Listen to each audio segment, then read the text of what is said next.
Hey guys, today's devotional is found in Deuteronomy 6:5, and the passage is called the Shema, which is the Hebrew verb for to hear. And it reads like this: Hear, O Israel, the Lord our God is one. So love the Lord your God with all your heart, with all your soul, and with all your strength.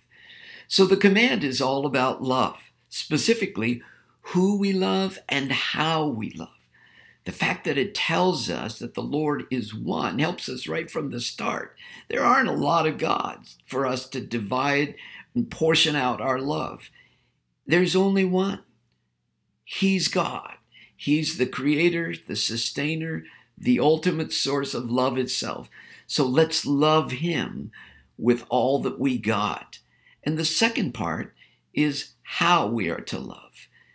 He says that we are to love him with all, and he repeats all 3 times: with all of our heart, with all of our soul, and with all of our strength. And all means all in the Hebrew. There isn't any partial or half-heartedness in loving God. It's full on. So the heart is the first aspect that he talks about. This is the core of our being. In the Western culture, we tend to think of the heart as being the emotions. But in Hebrew culture, it is the core of your being. It's what you want and how badly you want it. And he says, take the core of you and love God with who you are. Don't be fickle. Don't have a diversified portfolio when it comes to loving things. Love God full on. The second aspect of us is the soul. And once again, this is not as in the West, where it's just this ghostly, immaterial part of you. In the Hebrew, it's the whole of you, your body, your mind, your soul, it's everything.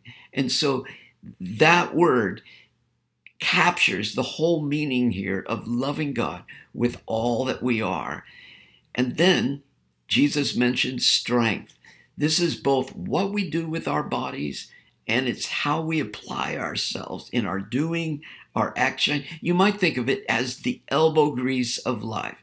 So with all your heart, with all your soul, and with all your strength. And then Jesus, just to be clear, adds a fourth aspect in Mark 12:30. He says, with your mind, with your thinking, what you worry about, what you daydream about, all the intellectual stuff that goes on in our mind.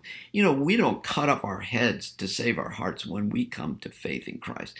We can use the elegancy of our thinking to love God. So 4 aspects of our being. Our culture is all about love, but God is the source of love. God is love. And when we love him back with all that we are, God gives back to us all that we need in relationship to who God is, the goodness of God. So do you love him with your entire being?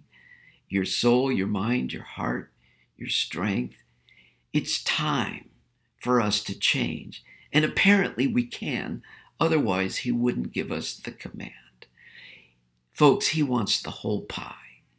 He doesn't want us to cut up the pie of our lives and say, 1 for you, God, and 1 for me, 1 for you, and 2 for me. He wants the whole pie. And when we give him our whole lives in love, he loves us back in ways that we cannot imagine. God bless you guys.